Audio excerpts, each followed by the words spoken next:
This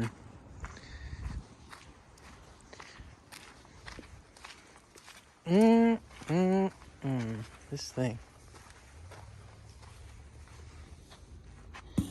What is going on, people? I'm back. I know I haven't posted very much. Let me see if I can. Oh, there we go. I'll flip that. I haven't been posting a whole lot. Been just really busy with work, and this whole COVID thing is kind of making everything a little bit difficult.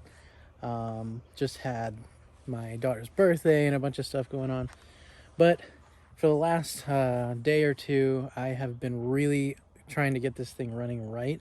I have a bunch of parts that are going to be going into the car, not engine related, but I also have some engine related parts that I just got in the mail from Summit, and I'm pretty excited to show you guys. Now, I did end up taking the intake manifold off. As you can see, it's black now.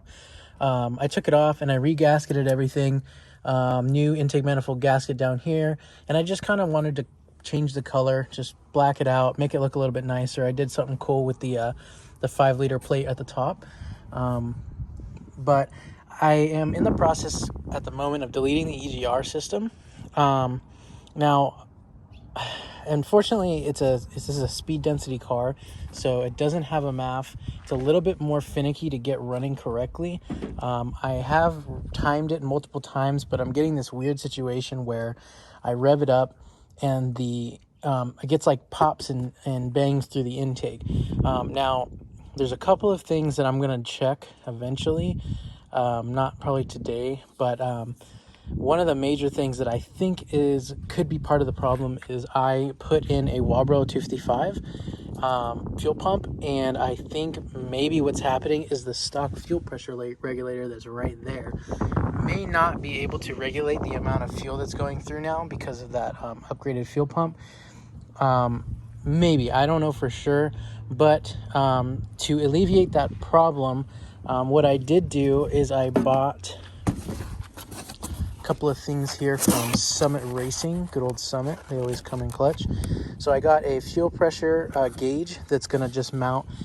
Debating whether I want it to mount either here down on the fuel rail or back here. I'm not totally sure. It just depends on how I'm looking with like space and stuff. I think my best bet's probably gonna be right here. They say to not like permanently mount it in the car, but I don't know. We'll see. There's a Schrader valve like right there, and there's also one back there behind the fuel pressure regulator. But with the new one that I got, I don't think I'm gonna have enough room, so might not have a choice there. But I'll show you what I got. This is from Aeromotive off Summit Racing. There was a cheaper option, but I figured the Aeromotive ones have a lot better reviews, and it kind of looks nice. Kind of matches the red spark plug wires and cap and stuff. So this is the fuel pressure regulator that I got. It does have a port on the side that you can put a gauge, but there's not enough room. I don't know why they did it this way, but there's not enough room to mount a gauge on the side with the vacuum nipple here. So anyways, but I think it's a really nice piece. It was like under $100, so it wasn't super expensive. Oh no, I'm sorry, it was $100. It was like 140, 130, 140 bucks. I don't know for sure. But yeah, so I got that I'm going to be putting in and replacing the stock fuel pressure regulator, and then I also got the adapter. This is, if anybody wants to know, I think it's I can't remember what the, okay, here we go. So 1/16, it's a 1/16 adapter to a 1/8 adapter. I don't know if you can see it right there.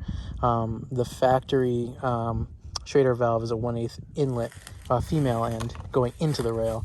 And then you need this adapter to run this gauge because it's a 1/16 male end. So I got that. It's part number 3280 if anybody wants to know. And then I also picked up a new starter that I'm going to be putting in. I haven't done a starter in one of these yet, and I don't know where the hell it is, to be honest with you.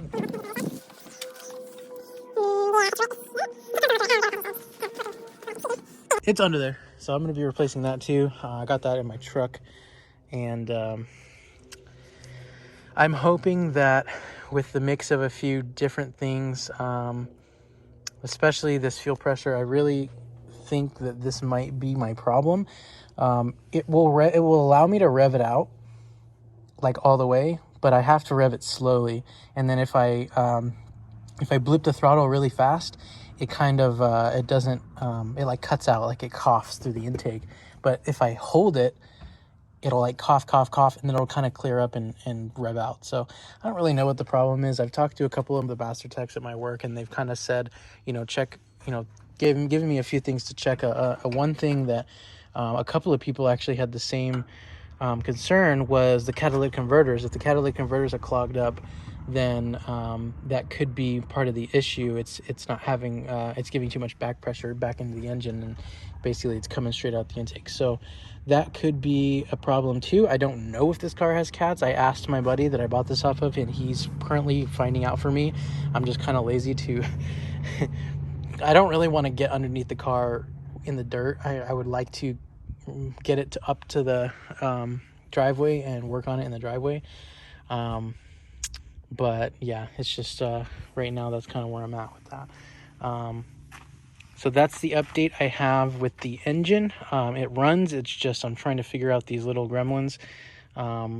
Another thing that it could be is I've been doing some research, and some people say that the regular 302 and the HO 302 have different like spark plug wire routing. So I'm gonna definitely look into that too. I think I have it correct. It doesn't like misfire, I guess, so I don't think it's that, but I don't know, it could be something having to do with that too. So slowly getting this thing together. I did take a video of the cage tubing that I got, which is right here. This is the B-hoop, and then I have all the other parts right there, and the 6x6 plates back there as well. I don't know when I'm going to be starting that, because I'm going to be doing it up at my buddy's house. So we're still talking about all that. But anyways, I'm rambling way too much. Got my coffee. Definitely need coffee if you're a mechanic. But anyways, so I'm gonna run and get the starter real quick, bring it down here, and just get it in the car. So, you guys remember old Bruce? I made a video about him a long time ago, or a little while ago. Good truck.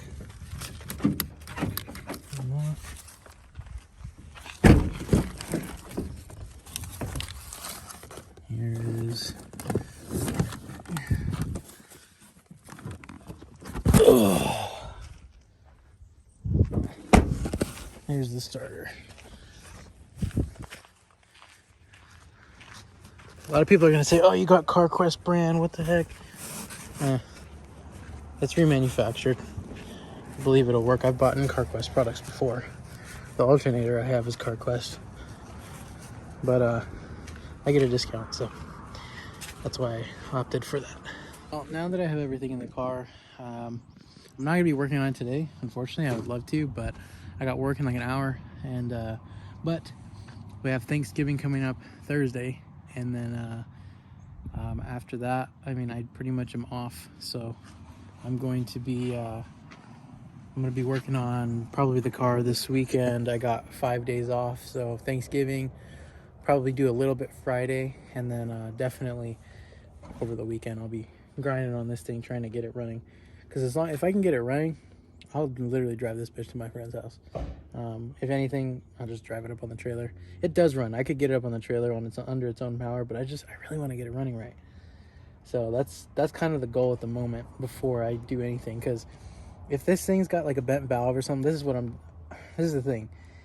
I'm doing everything I can that's, the possibilities without tearing the engine apart, because if I tear the engine apart, I know a big part of me is just going to want to pull the whole thing out, put something else in it, because I got like 3 people that want to buy this whole drivetrain. But I don't want to sell it if I can get it running right and just run the stock motor until it blows up, and then get something else. So that's kind of where I'm at the moment. But lots of good things coming. I'm really excited to get this thing. Like, I feel like I'm starting to get some of the big ticket items out of the way. and then I'll be able to start really grinding on this thing and getting it ready. The last few things that I think, I mean, I know I should be doing suspension first, but you know, like I said, I'm trying to get the engine running right. But definitely want to get some coilovers. That's kind of like the next, gonna be the next step after that. Probably do a little bit of a brake upgrade, or at least just new pads and rotors, and I'll probably have to bleed the system and all that. But the suspension's definitely something I need to get done, and then also the angle. I need to do the front lower control arms, the knuckles, and all that stuff. I know Steve Mass has a kit that I'm thinking about. You know, there's a few different options I have.